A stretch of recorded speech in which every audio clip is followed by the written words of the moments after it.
Three, two, one. So, hello everybody. Emma Mattox here, your Federation of Small Businesses Membership Advisor. A very happy Monday to you all. I am here with one of my newest members to the Federation of Small Businesses, Tim. And Tim is going to talk to you about a very exciting, wonderful project that he has embarked upon. And well, I'll let you tell everybody about that, Tim. So would you like to introduce yourself and tell everybody a bit about what you do? Thank you. My name's Tim Parsons. I'm chaplain to South East Coast Ambulance Service. My main role is supporting paramedics and other ambulance staff for their welfare, particularly during the last few months. This has been more essential than ever with this pandemic. One of the things I've come on and reasons I've joined the Federation of Small Businesses because I've written a children's book series called the Paramedic Children's Book Series. These books are based upon calls which I've attended with various ambulance crews. My aim is to educate children between the ages of 4 and 10 years of age upon what the ambulance service is about, and particularly the workings of a paramedic. That's right. And we're going to talk a little bit about the content, what the books are about in a minute. First of all, who are these books aimed at? So obviously, children, they're children's books, but also they may be helpful to some grown-ups and organisations as well. Yeah, sure. One of the main places that I've found I've supplied to locally are primary schools. I've been into a number of local primary schools and read the books as part of the Emergency Services Week training which they do. One of the joys I have is to read the series to them, and sometimes I can take equipment in from the ambulance and go through various things with them. It's quite fun at times as well, so you can turn something very serious into something fun that really engages with the children. And I'd love to see the books stocked in all primary schools in the libraries. Absolutely. So what these books are aimed at doing, and you can obviously explain it better than I can, but my understanding is that they are wonderful stories about difficult situations that children may face and may not necessarily understand. And what you do is you explain these difficult situations in very friendly, childlike terms. So. Sure. Yeah, so what was the reason behind writing the children's books? Well, it's interesting you asked this question because I came home from a night shift. In fact, it was my first night shift I've ever done, and I was with a gentleman named Chris Treves. And sometimes in life you just click with people, and we clicked straight away. Chris had shared with me about how his young daughter had suffered with cancer from a very young age. And then he mentioned about how she just recently written a book herself upon her health problems, and then that got me thinking, oh, wait a minute, I could write a book myself and educate upon the service here. So yeah, his story really did inspire me. Oh gosh, that's lovely. What are we looking at here? So this is your lovely website, and so this is the homepage. So Paramedic Chris, that's lovely. So sorry everybody, my Wi-Fi is a little bit slow today. So yeah, so this is the homepage, and this is who's this then? Is this your colleagues, your crew? Yeah, now this is quite an interesting picture because back in 2018, I appeared on the 75th anniversary for the NHS on BBC Songs of Praise. This is a picture, and the gentleman in the middle is a celebrity, JB Gill. He was also in the pop band JLS. That was a really good day. And you can actually find it on YouTube by typing in Tim Parsons BBC Songs of Praise. Oh gosh, right. I'll have to check that out then. Fame at last. Lovely. And is this your lovely family? Yes, now this is at Oh, West Central Methodist Hall. I was nominated for an award, a Volunteers Award, a couple of years ago. This particular picture has got major significance for me because my dad's on there, and sadly, my dad passed away in oh, 2019 after a shock with cancer, and this was sorry the to last hear. thing he ever was able to attend. So it's a real treasure, and I was able to received the award, and I think he was quite proud. And that moment of standing up in front of my parents will, as I say, will live Yeah. with me. I bet he was very proud. Yeah, I like his hat. It matches his shirt. I do like a matching hat to matching shirt. I don't know why he never used to like wearing them in churches, but I believe because of the cancer, he wanted to hide it. Well, he looks like a very stylish man anyway. So Yeah, he loves thank you for it. that. Thank you. And so people can come along and they can go to your lovely website and they can order the books and they can find out a little bit more about the series because you've written a series, haven't you? So what are the titles for that series? And I know you're writing some more, aren't you? In fact, I've got the physical copies in front of me, actually. This is Paramedic Chris episode 1. If you don't mind, I can give you a little bit of a short synopsis about them. So, episode 1 is based upon a hoax call. So, this is something which does happen quite frequently. Yeah. I know I shouldn't laugh. Sorry. I've never done it. I've never done it. Ever. Never. I wouldn't. Never. Yeah. Well, I have to say, when my oldest was very small, he did, and I've never gone so red and embarrassed in my life. It happens, but it happens. Yeah, children do. Yeah, so they have to understand the importance, the implications, the repercussions of doing those prank calls. Yeah. And in this particular story, it happened to be paramedic Zara's son that called the ambulance service 999. As a result, he left his nan, who was babysitting that day, and she ended up having a heart attack. But at the end of the story, the family are all back together and all's been forgiven. But it basically shows that what can happen if you make a prank call to the emergency services. Oh gosh. Okay. Well, yeah, lessons to be learned. Absolutely. Absolutely. And then we go on to episode 2. Episode 2 is Paramedic Chris a Helping Hand.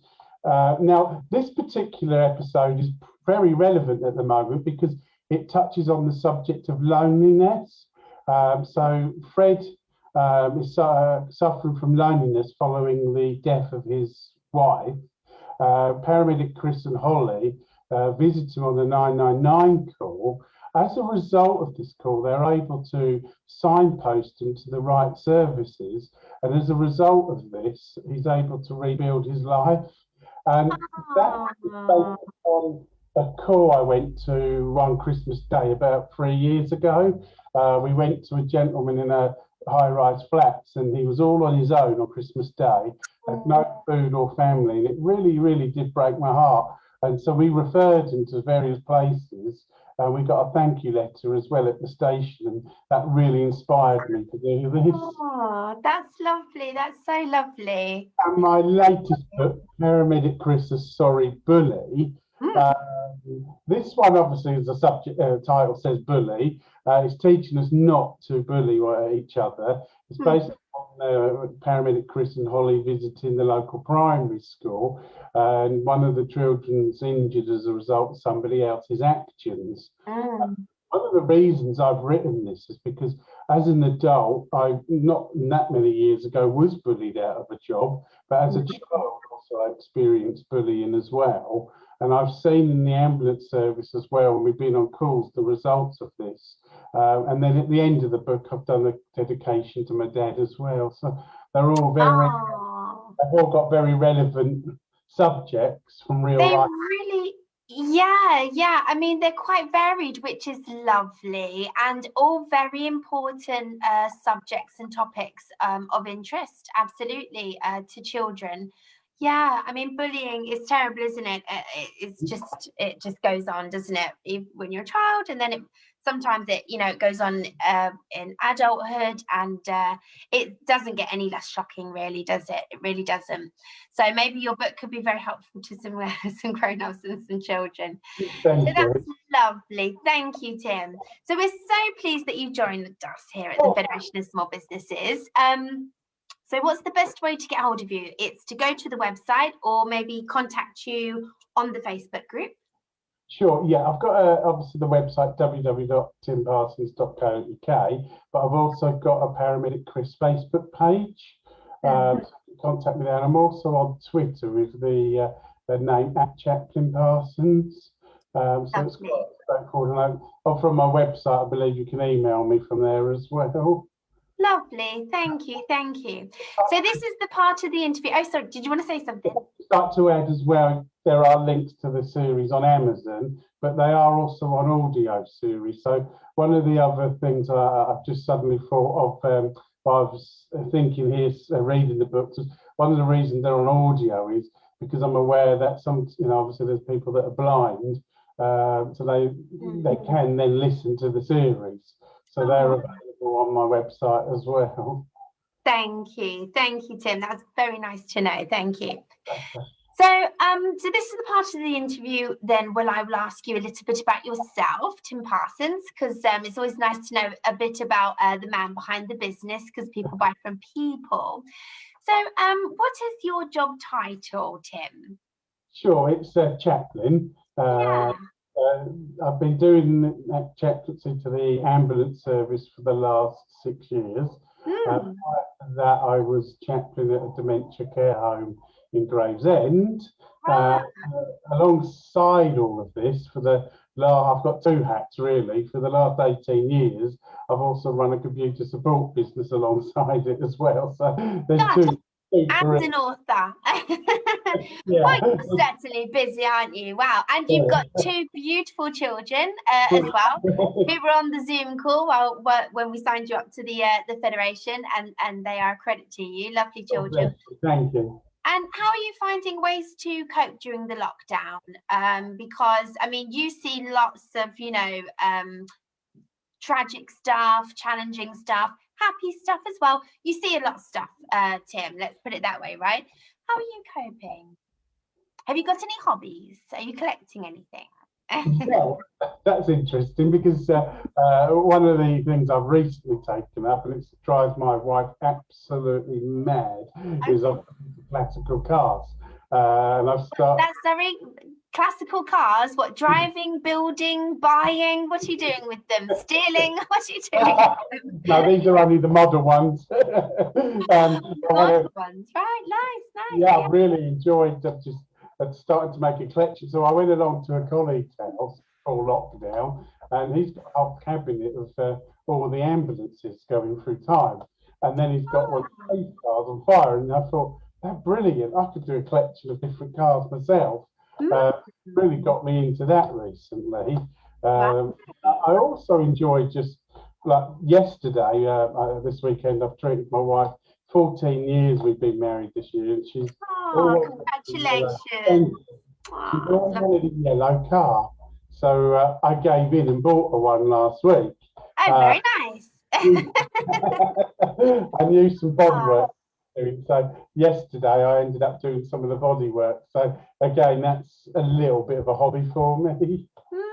So delving into the world of cars and engineering and all of that good stuff. Yeah. Lovely. That's my mind. Yeah. Well, I like, personally, I do like a sports car. So anything small, nippy is definitely for me. What's your favourite classic car then? I know it's a difficult one because obviously you must love many, but go on. If I could buy you a classic car tomorrow, courtesy of the Federation of Small Businesses, which one would it be? Well, this is going to shock people, and I think it's very strange as well. It's because there's a lot of childhood memories because of my dad. We've got memories of carrying his hang glider on there as a child. It's actually an Alston Montego, and I've been trying to look for one since my dad passed away, but they are really hard to get hold of. That would be my dream at the moment, an Austin Montego. What year is that, the Montego? His was a B reg, so that's 1984. I know the one, the square one. It's kind of Yeah, boxy. Oh, my yeah, auntie had one in red. Oh, this is blue. lovely car, as I Most recall. people, Fond memories. Yes, going to the most seaside. people would Yeah. say, oh, sports car or Lamborghini or whatever, but no, there's me. I say an Austin Montego. But the main reason is there's a lot of childhood memories for it. Yeah. The older one is quite hard. Right. Gosh, well, I didn't know. Well, I shall put that request into the Federation and let you know. I should be one happy person if I had. Don't hold your breath, though. The Federation is a bit stingy, but. I think I'd end up crying if one of them turned up at my door because I know it's only materialistic, and of course we know after the pandemic that's irrelevant, but it's still nice to have something sentimental. That would be if I managed to get hold of one of those. Yeah. Well, it's always lovely to find out a little bit more about our Federation members and our One members. And it's been lovely talking to you, Tim. It really has. I wish you the very best of luck with your series, and I've made some introductions for you and will continue to do so. And I look forward to supporting you with your membership. Thank you for your time. Pleasure to be here. Thank you. Very welcome. Have a lovely day, Tim, and have a lovely day, everybody on the One Group. Bye from me. Bye. Bye.